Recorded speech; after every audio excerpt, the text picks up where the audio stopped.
Apa itu bil hikmah?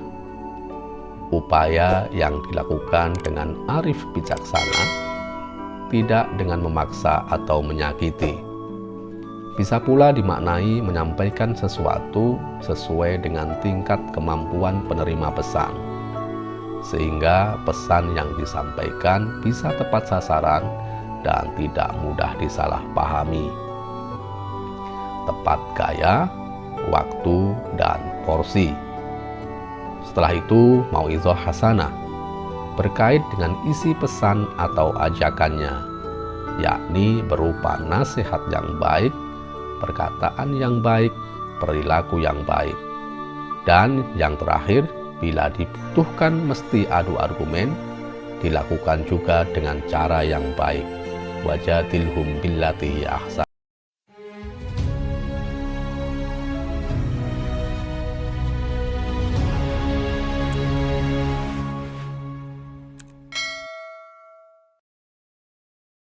Assalamualaikum warahmatullahi wabarakatuh. Sahabat Sakinah Corner dimanapun berada, suatu ketika seorang suami mengeluh sembari bercerita dengan penuh semangat mengenai istrinya, mengenai kebiasaan istri yang masih sulit berubah, padahal sebagai suami dia sudah teramat sering mengingatkan. Misalnya tentang kebiasaan curhat pada keluarga atau orang tua. Padahal masih kata suami yang kebetulan sahabat saya itu, sudah hampir nggak kehitung seberapa sering dia ingatkan bila ada masalah keluarga, sebaiknya tak perlu cerita pada orang lain. Akan lebih baik persoalan itu dirembuk, didiskusikan baik-baik antar anggota keluarga saja. Tapi ya gitu, istrinya nggak pernah nurut. Nasihatnya nggak pernah didengar. Seperti masuk telinga kanan langsung keluar dari telinga kiri. Pada saat yang lain, seorang ibu mengeluhkan sikap putranya yang cenderung melawan kemauan orang tua. Nasihat orang tua, baik dari ibu atau ayah, seperti angin lalu saja. Memang sih, saat dinasehati hanya diam, tidak melawan. Tapi nasihat-nasihat itu sama sekali tak berbekas. Si anak masih begitu-begitu saja. Malas belajar, suka keluyuran, atau bahkan ada kesan ingin membuat orang tua makin jengkel padanya. Sahabatku, dua orang yang saya ceritakan itu nampaknya tidak sendirian. Ada banyak orang lain yang boleh jadi merasakan hal yang sama atau mirip-mirip dengannya. Saat kepedulian, niat baik, nasihat-nasihat tentang kebaikan tidak memperoleh respon yang semestinya. Mestinya sikap peduli berbalas peduli, niat baik berbalas apresiasi, nasihat baik berbalas penerimaan. Tapi begitulah, dalam hidup ini ada banyak hal yang tidak berjalan secara ideal. Tentu ada sebab musabab yang bisa ditelaah mengapa hal demikian bisa terjadi. Di antara faktor penyebab yang bisa disebut misalnya tentang ketidaktepatan cara atau gaya komunikasi. Banyak orang saat membangun komunikasi dengan orang lain terjebak dalam gaya komunikasi yang agresif. Sebuah gaya komunikasi yang ujungnya adalah memunculkan ketidaknyamanan karena berusaha mendominasi mitra bicara dan bahkan menyakiti atau mengabaikan hak-haknya. Banyak dari kita saat memberi nasihat sekaligus disertai kalimat menyalahkan, mengolok, memojokkan, menuduh, dan menempatkan yang dinasehati sebagai pesakitan. Sudah begitu, masih tambah bonus sikap yang dingin, wajah angker, tanpa senyum, merasa paling benar, ya sempurnalah alasan untuk ditolak atau diabaikan. Nasihat itu tak melulu tentang kata-kata, namun juga tentang gestur dan sikap. Dan yang tak boleh lupa, nasihat ini urusan hati. Mestinya mengalir dari kejernihan hati, ditujukan untuk hati yang lain, dari hati ke hati. Agar nasihat bisa menembus hati, butuh ketulusan yang terekspresikan melalui cara-cara yang menyamankan, seperti ungkapan lembut, senyum tulus, tatapan mata yang bersahabat, atau ekspresi lain yang biasa dimaknai sebagai tanda sayang atau peduli. Bila cara sudah tepat, penting pula disempurnakan dengan pilihan waktu yang tepat.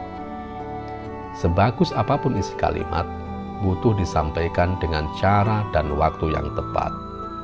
Saat suasana sedang panas, suami istri sedang cekcok, masing-masing merasa kurang nyaman pada pasangan, tiba-tiba suami menasehati istri misalnya. Sudah begitu, gaya menasehatinya agresif, seperti dia yang paling baik dan paling benar saja, seolah dia sama sekali tidak menjadi bagian dari penyebab cekcok. Semua salah istri, monolog, tidak ada empatinya pada istri. Besar kemungkinan nasihat itu tak banyak, kalau tak boleh disebut tak ada, yang nyantol di benak istri. Bukan tentang tidak bagusnya nasihat, tapi tentang waktu dan cara yang tidak tepat. Nasihat adalah ikhtiar untuk memberi pencerahan. Demi tujuan tersebut, tentu sebisa mungkin menyentuh kesadaran penerima. Disinilah pentingnya pemberi nasihat menyesuaikan diri dengan hal-hal yang sekali lagi menyamankan penerima, bukan semau-mau dia sendiri. Seorang suami mestinya paham karakter istri, bagaimana temperamennya, apa yang disukainya, apa yang biasanya bikin dia tersinggung, kapan waktu yang nyaman untuk saling berbagi pendapat, dan semacamnya. Maka saat menasehati istri, sebisa mungkin suami menyesuaikan dengan karakter pasangan, juga memilih waktu yang pas. Sebagai contoh, bila istri karakternya keras, pilihlah cara yang membuatnya nyaman, dan jangan malah memilih cara yang bisa memancing karakter kerasnya itu. Terhadap anak pun begitu. Mestinya orang tua cukup paham dengan karakter anak-anaknya. Sangat penting orang tua mengerti apa sesungguhnya yang jadi kemauan anak, agar saat memberi masukan, dorongan maupun nasihat bisa nyambung dengan kebutuhan anak. Terkadang orang tua merasa sok tahu atau tak mau tahu dan hantam kromo dengan cara semau mereka. Yang terjadi kemudian, anak merasa bila orang tua tak cukup menunjukkan rasa peduli pada kebutuhan anak. Bahkan bisa jadi di mata anak, orang tua hanya dianggap peduli pada keinginan mereka sendiri dengan memanfaatkan anak. Misalnya orang tua ingin anak sukses dan berprestasi di sekolah demi prestis mereka di mata orang lain dan sebagainya. Maka sangat tepat bila Al-Quran dalam surah An-Nahl ayat 125 terkait dengan perintah mengajak manusia pada jalan Allah. Cara pertama adalah bil hikmah, baru kemudian mau'izah hasanah, dan yang terakhir wajadilhum billati hiya ahsan. Apa itu bil hikmah? Upaya yang dilakukan dengan arif bijaksana, tidak dengan memaksa atau menyakiti. Bisa pula dimaknai menyampaikan sesuatu sesuai dengan tingkat kemampuan penerima pesan, sehingga pesan yang disampaikan bisa tepat sasaran dan tidak mudah disalahpahami. Tepat gaya, waktu, dan porsi. Setelah itu, mau'izah hasanah berkait dengan isi pesan atau ajakannya, yakni berupa nasihat yang baik perkataan yang baik, perilaku yang baik. Dan yang terakhir, bila dibutuhkan mesti adu argumen, dilakukan juga dengan cara yang baik. Wajadilhum billati ahsan. Untuk menemukan kebenaran, bukan sekedar demi kalah menang. Sahabatku, penting bagi kita memastikan saat berbagi sesuatu yang baik kepada siapapun, lakukan dengan cara yang baik, gaya komunikasi yang baik, waktu yang tepat, juga dengan porsi yang tepat, agar kebaikan itu mampu menembus hati pendengar dan membantunya menjadi lebih baik. Sahabatku, mari selalu jaga marwah keluarga menuju keluarga samawa. Wallahul muwafiq ila aqwamit thoriq. Wassalamualaikum warahmatullahi wabarakatuh.